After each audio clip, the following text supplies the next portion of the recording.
Okay, so basically, right, this is KanjiStudy. So this is like an app and shit that I use. So what I'm thinking of is you can implement with this with Anki by doing like something like this. Okay, so it's a pain in the ass to get. So basically what you can do is real quick, you can go to custom sets, create a custom set here, okay, and then just for example, just go to this one though, and then if you go up here and then you go, oops, sorry, not down there, down the bottom right, you can see how you've got like add everything, right? You've got add from clipboard. So what you can do is you can like get a heap of kanji from like a website or something, or from like a book, paste it in somewhere, and then copy that on your tablet or like your phone or whatever through like send a message to a Discord that you're only in or something like that. Copy it on the tablet, then go in here and go add from clipboard. Or you can scrape a website, so you just paste a link in, or if you've got a text file, and it'll scan the whole thing. So like you can do all that sort of stuff, right? But the thing that it doesn't let you do through this is it doesn't seem to be able to scan words. So that is kind of a problem. But at the same time, it's kind of like, you don't want it to do like words all at once. So the reason why it's scanning words is a pain in the ass is because if I go to study, and then if I go writing challenge, okay, I can set it so that way it uses an example. And then what an example basically does is it will get me like a random word or a random sentence. I think word's better just because it's more straightforward when you're just writing kanji and whatever. And then you can select stuff. So you can select which examples to include. So you can go recommended words, reading examples, blah, blah, blah, blah, blah. Okay, so what you can do is you also have one called favorites. So as you can see, I have everything here turned off. So, remove vocab variants, usually kind of words, and favorites. Actually, I can probably turn these off because, if I'm trying to practice the kanji for them, they're going to be in my favorites anyway. So that's fine. All I have is favorites. So what happens is if I try and do it now, I don't have any favorites. So if I try and do it, it comes up with this. So in the top left, you can see 1 out of 98. Then right below it, if you tap it, it'll tell me example not found with current settings. I'm not sure if you can see that pop up, but it tells me that's not found with current settings, and it's letting me know that this is not in my favorites, basically. So what I can then do is I can go to, let's say, for example, you want to implement it with Anki.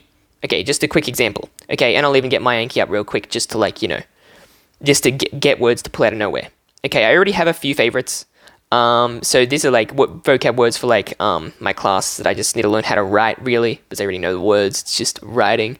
So then if I go, let's see if I go to my vocab deck. Okay, so let's for example say kigaeru.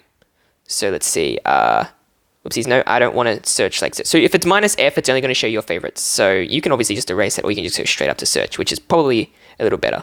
So you just go kigaeru. You don't need to use your Japanese keyboard if you've got one. It doesn't matter. Oopsies, it's going to give me the writing one now. Yep. Okay, we're fine. So then what I can do is I can just be like, hey, okay, so I want to favorite that. So then it's favorited. Okay, it's a bit slow and it's a bit gruesome, but if you do it word by word as you encounter a new word on Anki, I think it might even be helpful, help you to remember the spelling or reading, it gets you a little more familiar with the character. So then let's just say, this is my whole list of words that I want to do. I'll actually be deleting kigaeru later. Then what I can do is I can just hold tap on one. Then if I go select example, actually wait, no, there was a better way to do this. So if I go search, okay, that's right. If I go search, and then up in the top right, I have this little square. And if I press that, it'll select them all. And then if I click this copy button, it's going to copy all of those words to my clipboard. So then what I can do is I can go to custom sets, and I'll even just make a new one just for example. So if I go create new set, kanji, and I'm just going to call it, whatever that is.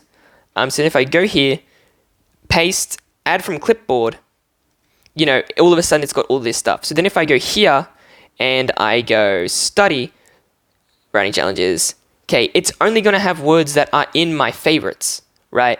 And the kanji in this in this set are only from the words in my favorites, so it matches up perfectly fine, there's no issue. So this is like kind of something that when you add more cards, you'll have to copy them all. Add new favorites, you have to copy them all, make sure that you've got it all set up properly. So, but if I just go, see there's no thing beneath the one added thing, and it's just give me dorio, and I'm just going to skip just to save time, because I don't know how to write ryo and dorio, right? Then we've got kigaeru, oopsies. So then we've also got senpai, and you can see that they're all words that it's not showing anything up in the top left below 4 under 16 because they're all in my favorites. So here I am practicing only the words that I am learning. Sure, like, I'm only practicing one of the characters, but, if I saw none of them, it might be hard. So maybe I'd like to hide the hiragana, the furigana. That might be helpful, and just see the meaning. That might be nice. Because, but I don't know if I can do that. Let me see. Example stroke detection. Yeah, I don't think I can do that at the moment. So yeah. So I guess that's something that would be pretty cool to have. But at the same time, it's kind of like, with this, it's a bit of a pain in the ass, but like if you know what you're doing and you can keep it like, a uniform way of doing it, you just go favorites and you just like, you just add it word by word. Sorry, not favorites, you have to go search, right? So search, find a word. Let me just get another one real quick. Okay, so tsuranaru. So tsuranaru. Okay, so then if we just take this, want to favorite that, and then that's a whole new thing. So sure, it's let's say I added a whole heap of them, okay, because obviously if it's just one, I can just straight up copy this, right? But we're going to be adding more than one when we do Anki, right? And we're not going to be doing one by one. So instead what we would do is we would go to our favorites, and then we just hit search, then hit the all button, and then hit copy, all in the same spot 3 times in a row. Go back, okay, yeah.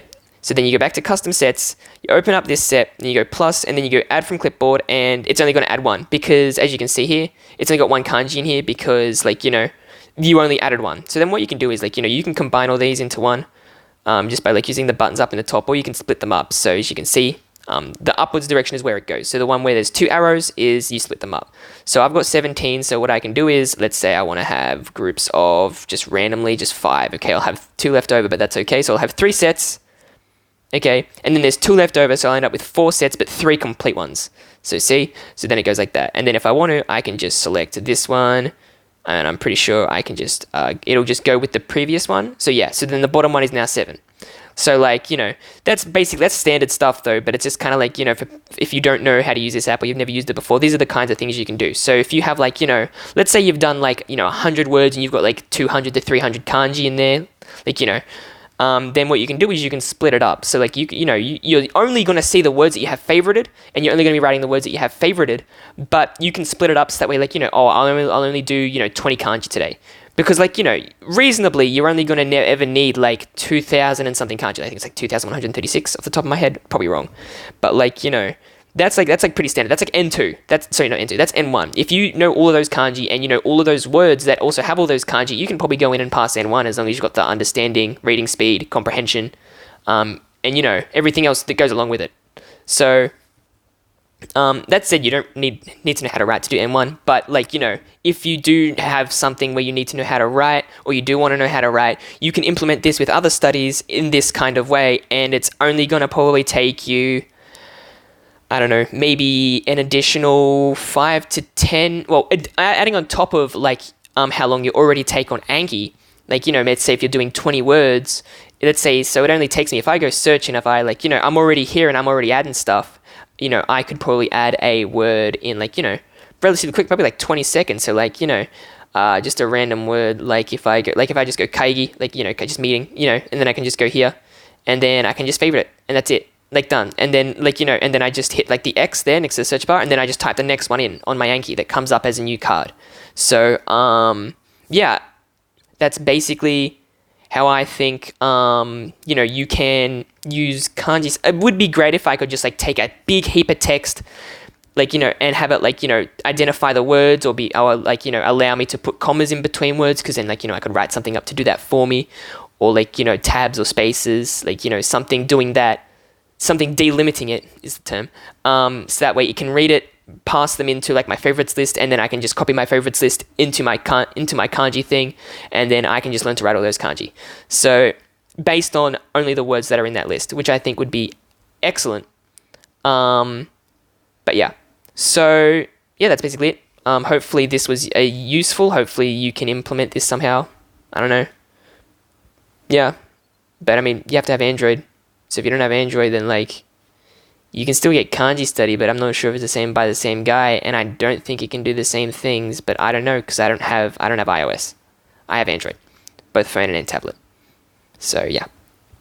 I mean, you can always do it by hand as well, but I mean, that's that.